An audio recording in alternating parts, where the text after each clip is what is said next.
আমাৰ হেল নদীৰ পানী বাৰিষা কালত বহুত বানপানী হয় আৰু গৰাখহনীয়া হোৱাৰ ফলত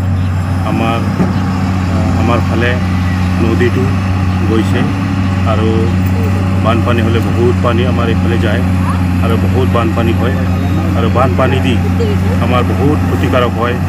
খেতি মাটি নষ্ট হৈ যায়, চব বালি উঠি যায় আৰু এইফালে ধানো নষ্ট হৈ যায়। সেইকাৰণে আমি চৰকাৰৰ ওচৰত দৰখাস্ত দিছিলোঁ, কিন্তু চৰকাৰে গুৰুত্ব দিয়া নাই। সেইকাৰণে আমি লোকেল হিচাপত এটা ফাৰ্ষ্ট ক্লাছ কণ্ট্ৰেক্টৰ শ্ৰীযুত মনোৰঞ্জন বৰ্মক আমি অনুৰোধ কৰিছোঁ আৰু অনুৰোধ মৰ্মে আমাৰ অনুৰোধ ৰক্ষা কৰিছে আৰু মানি লৈছে আৰু অতি সোনকালে মনোৰঞ্জন বৰ্মত একশ্যন লৈ প্ৰটেক্ট কৰাৰ কাৰণে ব্যৱস্থা কৰিছে আৰু তাৰ জৰিয়তে ৰাজ্যবিলাক বহুত এতিয়া ৰক্ষা পাব আৰু সুৰক্ষা পাব আৰু বানপানী কবলৰ পৰা আমি বাচিব মানে এটা ৰাস্তা দেখুৱাই দিছে মনোৰঞ্জন বৰ্মক। আৰু মনোৰঞ্জন বৰ্মক আমি বহুত বিশ্বাস কৰোঁ। ৰাজ্যৰ যিকোনো সমস্যা হ'লে মনোৰঞ্জন বৰ্মক অতি সোনকালে আহি সমস্যাবিলাক সমাধান কৰাৰ কাৰণে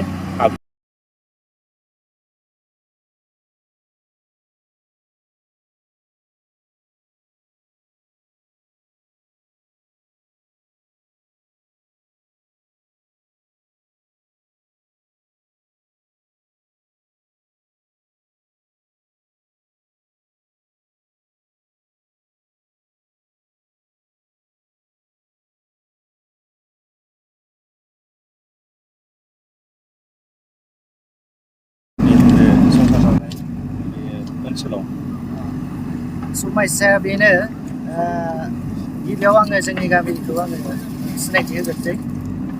जोंनि गामिया दतमा ब्लकनि सिङाव थानाय गंगार जावख्लं होनो।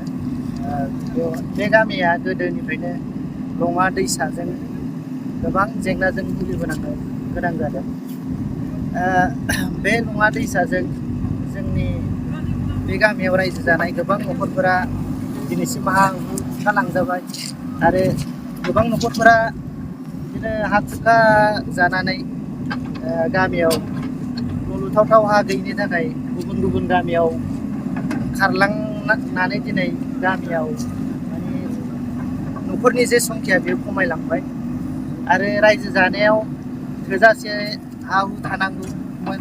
दा बे हा हुआबो न'आ खुरखा लांजानानै खमायलांबाय आरो दायोसो नै जोङो मोनसे गिथाव बाथाव जेंना दिनैसिमबो जोबनानै थाङाखै। नै एसेल' मिटारल' दंसै, न'खरनै न'खरथाम आरो खारनांनो गोनां जाहां जानानै दंबावो। दा बे समस्याखौनो लानानै जोङो जोंनि गामिनिफ्राय जोंनि जेंनाखौ फोरमायनो थाखाय जोङो बे जोंनि ओनसोलाव थानाय मानगोनां समाज सिबियारि मनरन्जन ब्रह्म सारनि खाथियाव जोङो जोंनि जेंनाखौ फोरमायहैदोंमोन।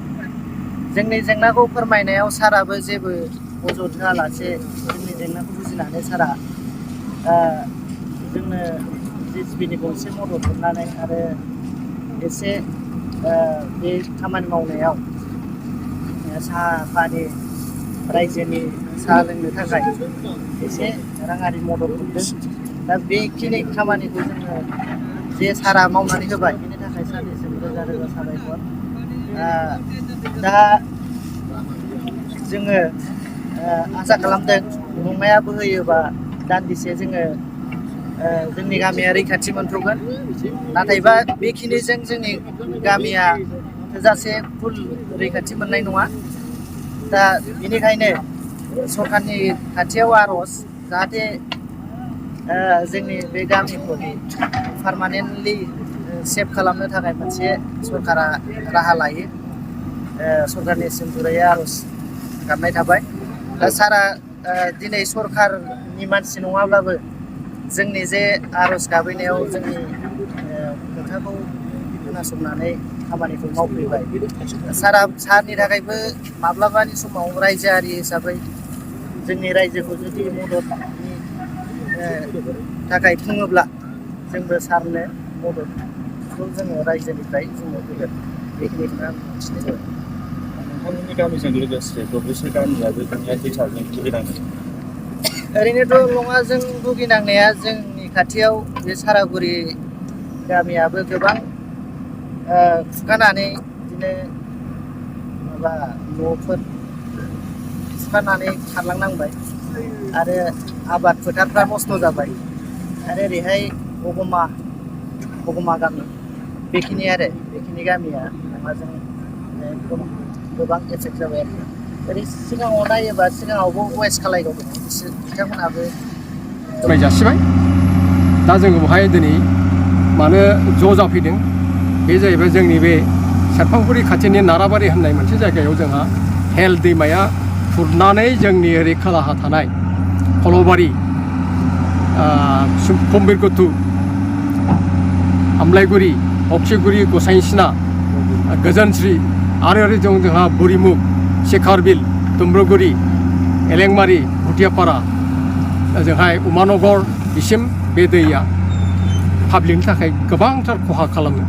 बिनि थाखाय जों दिनैहाय बे ओनसोलनि जानानै एबा जोंनि बे आमलाइगुरि फ्ल' इरिगेसननि आङो कमिटिनि आफादगिरि जानानै दिनैहाय बेखौ आं खोब रायजो राजाफोरखौ लानानै दिनैहाय जोङो बे जायगायावहाय जोङो स्थायि माबा मोनसे बान्दो खालामनानै लानो हायो नामा बेखौ जों साननानै दिनै जोङो मन'रन्जन ब्रह्म सारनि जिहेथु माने जोंनि खावलायनायखौ बिथाङा दिनै गनायनानै रायजो राजाफोरनि बुंनाय बाथ्राफोरखौ दिनै बिथाङा खोनासंनानै दिनैहाय बे जोंनि बे JCP मेसिनखौ सोफैनानै जोंनि बे हेल दैमाया बायफ्लंनानै थांदोंमोन बे थांनाय जिहेथु बान्दो बेखौ दिनैहाय माने मुजुगुरै खोबफिननायनि मोनसे आरम्भ खालामबाय दिनैनिफ्राय जागायजेनबाय।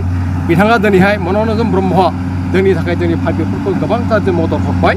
बिनि थाखाय जोङो रोजा रोजा जों बे ओनसोलनि जानानै साबायखर बावनो नागिरो एबा साबायखर बावहरबाय। बिनि थाखाय जोङो बिथांखौ अरायबो जोङो जोंनि बे ओनसोलनि रायजो राजाफ्रा मोजां मोननाय सिबिनाया थाबाय थागोन। बिनि थाखाय जोङो दिनैहाय रायजो राजाफ्रा खोब गोजोननाय मोनदों आरो बिथांनि खामानिखौ जोंखौ जे दिनै मदद होदों बे मदद होनाया आरो बे इयुननि थाखाय जोंनि गोसोआव थाबाय थागोन जाहाथे बे जोंनि रायजो राजानि रायजो जानाय हा हु खुरखानाय बारि बागान गासैबो खुरखालांजोबनाय बेफोर नस्थ' खालामनाय गासैबो सा सम्पथिफोरखौ दिनैहाय बिथाङा गावनि अनसुंथाइ हरनानै जोंनि बे दिनैनि बायफ्लंना थांनाय बान्दोखौ दिनैहाय हेल दैमानिफ्राय प्रटेक्सन बा हेल दैमानि बायफ्लंना थांनाय दैखौ प्रटेक्सन होनायनि थाखाय बियो दिनैहाय आग बारायबोबाय। बिनि थाखाय जोंहा रायजो राजाफ्रा गोबां गोजोननाय थाबाय आरो बिथांखौ जों जेब्लायबो बावनो हानाय नङा। बिथांनि बे दिनैहाय जोंनि रायजो राजाखौ